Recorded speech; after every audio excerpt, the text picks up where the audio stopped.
रूस वर्ष 1991 से पहले सोवियत संघ या यूएसएसआर था, जिसे सोवियत समाजवादी गणतंत्रों का संघ भी कहा जाता था।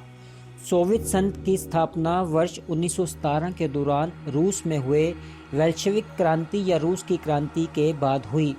19 अगस्त 1991 को सोवियत संघ के तत्कालीन राष्ट्रपति मिखाइल गोर्बाचेव को अपदस्थ किए जाने के बाद 26 दिसंबर 1991 को यूएसएसआर विघटित हो गया।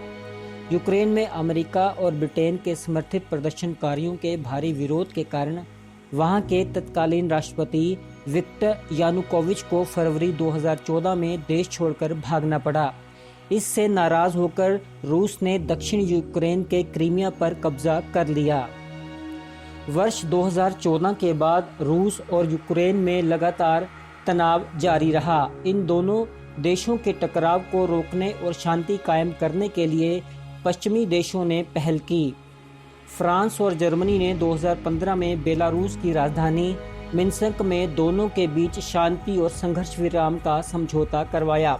हालांकि इससे पहले 2014 में यूक्रेन और रूस के बीच मिन्स्क में पहला समझौता हुआ था।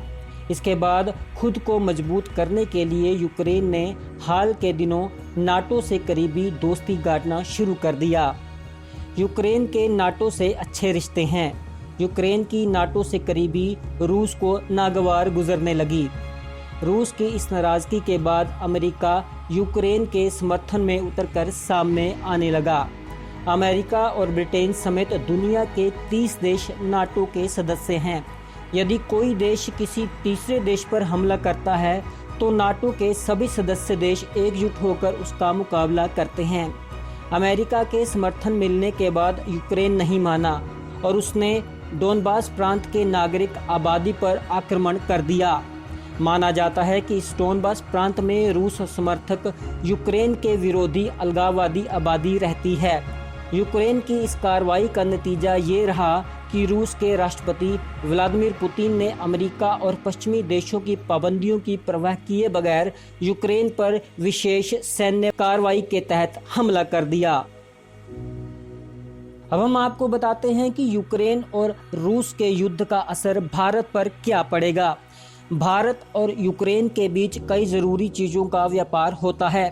यूक्रेन समेत तमाम यूरोपीय देशों में भारत बड़े पैमाने पर दवा, बॉयलर, मशीनरी, मैकेनिकल अप्लायंसेस, तिलहन, फल, कॉफ़ी, चाय, मसालों समेत कई महत्वपूर्ण चीज़ों का निर्यात करता है। वहीं दूसरी ओर भारत यूक्रेन से सनफ्लावर ऑयल, लोहा, steel, plastic, chemicals, Organics chemicals, जानवर, वेजिटेबल फैट एंड ऑयल आदि वस्तुएं आयात करता है। रूस और यूक्रेन के बीच छिड़ी जंग के कारण न सिर्फ यूक्रेन में भारत का व्यापार प्रभावित होगा, बल्कि यूक्रेन से आने वाले सामानों की सप्लाई पर भी बुरा असर पड़ना तय है। लिहाजा यूक्रेन से आने वाली कई ज़रूरी चीज़ों की सप्लाई प्रभावित होने से इनकी कीमतों में बढ़ोतरी होना लगभग तय माना जा रहा है। रिपोर्ट पंजाब बीर।